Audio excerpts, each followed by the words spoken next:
Eu acho que isso, né, eu vejo hoje em dia tanta gente defendendo essa questão da terapia humanizada, que é isso, e hoje em dia a gente concorrendo ao mesmo tempo do lado com o paciente que está tão cansado e tão frustrado de resultados, que vai buscar na IA respostas que às vezes vai piorar o quadro dele, ele nem sequer vai perceber, porque ele já não tem consciência para entender o que colocou ele em ansiedade e depressão, muito menos ele vai ter condições de sair desse lugar e entender o que pode tirar ele se ele não olhar, né, de fato, o que está acontecendo. E como a IA, ela tem uma coisa doce, outro dia eu e Mário estávamos conversando sobre isso e ia falando, a IA ela foi treinada para agradar o ser humano. Então, mesmo que tenha algum erro, ela vai deixar passar batido porque você não sabe lidar bem com erro. E quando ela percebe que o seu perfil é de uma pessoa que não sabe lidar bem com erro, o que ela faz? Ok, não vou apontar os erros dele e vou colocar tudo como certo. E aí ela começa a trabalhar com isso. E eu tenho até receio disso, Mário, falando dos pacientes, né? Ainda a semana passada estava vendo uma reportagem dos pacientes buscando, é uma das coisas que mais, as pessoas que mais assinam IA é para autotratamento. E eu fiquei pensando, gente, em que lugar que nós vamos chegar, uma vez que esse trabalho hiperotimista pode levar a níveis muito piores que o paciente estava, porque ele não vai encontrar a raiz do problema. Ele vai florear, quase como um analgésico, a raiz, para que ele se sinta bem. Só que no momento em que voltar a acontecer uma coisa, ou seja, aquilo que a gente falava agora há pouco na nossa aula, né, na nossa sessão Tirar Dúvidas, vai ter uma crise epileptóide, ele vai voltar a cair lá embaixo, vai voltar e vai sentir com muita dor, né? O importante é a gente conseguir, de uma certa forma, olhar para esse paciente como um único, porque a base, né, da ansiedade e depressão vista como doença psicossomática, ela precisa entender que a somatização é dele, e não da problemática social. Então, num lugar que eu tenho uma problemática social, isso vai ser maior. Vai ser maior porque a epigenética diz que no meio que a gente está inserido, aquilo vai ter maior proporção para a gente. Mas não é esse o motivo. A questão é que cada um de nós absorvemos as coisas de uma forma. E se a gente negligenciar isso na hora de tratar um paciente, automaticamente a gente vai piorar o quadro do paciente, não melhorar, né?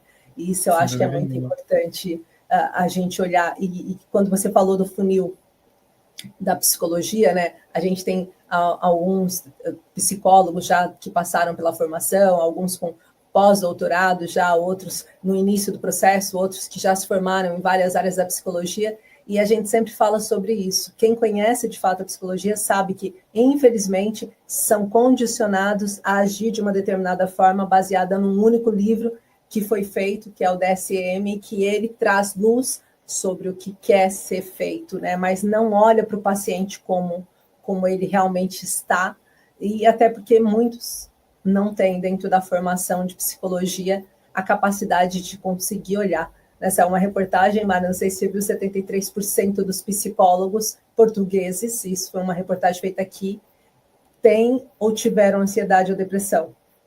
Então, a ideia é, eu estou vindo me autotratar e entender o que eu posso fazer para mim e para o outro. E que é um índice que faz a gente entender, né, o lugar que a gente quer chegar. Mas tem algumas outras perguntas para você, Mário. O que dentro da formação em si, qual o conteúdo que mais te admira ou que mais impulsiona o seu coração? O que faz com que você fale, nossa, isso vai transformar os atendimentos, ou se você não sentiu isso, tudo bem também, não tem problema você dizer, não, eu sinto que vai ajudar, mas não é nada que vá por aí além. Vai ajudar e de uma forma única. Porque tal como eu estava a dizer, a psicologia é quase como se fosse um pozinho mágico que nós damos ao paciente. É um tratamento standard. Okay? Não é bem assim, mas é quase assim. E na terapia biomicrohertz, nós aprendemos a ver o paciente como um modelo único. Ou seja, nós temos que olhar para o paciente e ver exatamente o que ele tem, como podemos ajudar, e aqui nós temos as ferramentas, e nós conseguimos ajudar o paciente a fechar a porta àquele problema. E na psicologia não. Na psicologia nós tapamos com um paninho, ok? E quando ele cair, eu vou cá estar outra vez. E aqui nós temos a ferramenta, nós temos várias ferramentas, aliás, para eu conseguir ajudar o paciente de uma forma única o paciente vai se sentir único e vai se sentir completamente tratado. Isto é o modelo da Biomicrohertz e é por isso que eu decidi fazer o curso, que me faz estar aqui a 100% focado para fazer este curso. Sem a menor sombra de dúvidas, é excelente. É excelente. Aliás, estávamos a falar há bocadinho no tratamento standard. Até mesmo na medicina isso existe. Eu acho que a Biomicrohertz é o futuro.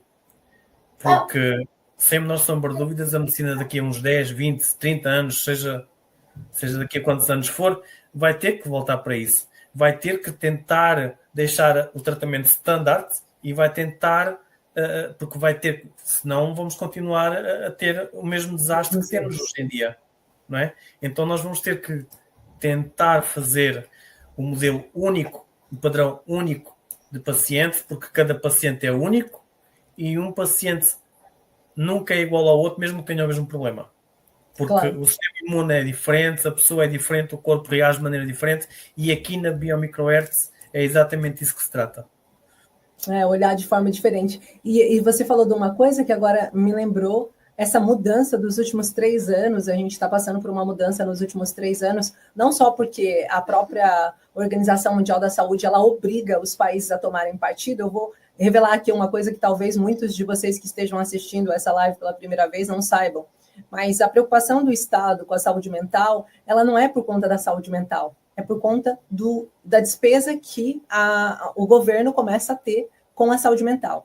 E a despesa não é relacionada ao tratamento, a dar remédios, porque os remédios de ansiedade e depressão eles não são assim tão caros. Eles só se tornam caros a longo prazo, porque você fica viciado e você toma cada vez mais medicação e não sai daquele estado.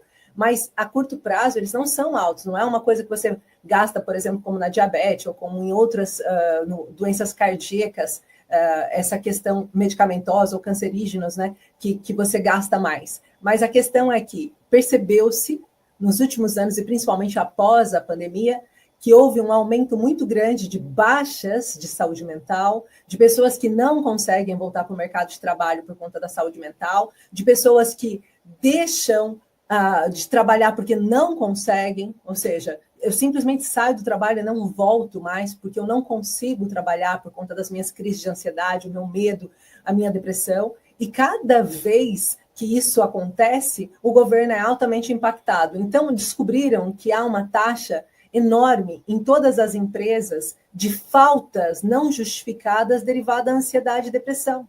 E a Organização Mundial da Saúde, ela decretou há 2 anos atrás que a gente estava vivendo uma epidemia silenciosa e que se a gente não tomasse conta, os pacientes ansiosos e depressivos se multiplicando da forma que estava, eles iam ficar sem mãos de obra para o trabalho. Ou seja, os países vão perder a sua grande mão de obra, porque é humana. Por mais que façam IAs, que façam robôs, ainda é necessário o humano para operar.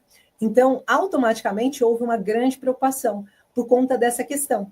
Tanto que no Brasil já foi tomada essa decisão, aqui em Portugal está ainda em votação, mas em vários países como Londres, os Estados Unidos, já está em implementação também, assim como no Brasil, as próprias empresas serem obrigadas a ter algum tipo de terapia, seja alternativa ou seja terapia à base de psicólogo mesmo, a convencional, para ajudar as pessoas que têm saúde mental afetada no seu trabalho, para não largarem a mão de obra, serem tratados no próprio ambiente. Gente, isso traz para nós 2 paradigmas aqui. Um paradigma da falta de mão de obra que nós temos e da quantidade que nós necessitamos, e o outro paradigma de não adianta vendar os olhos e acreditar que eles estão preocupados com como está a qualidade de vida da gente. Não é isso.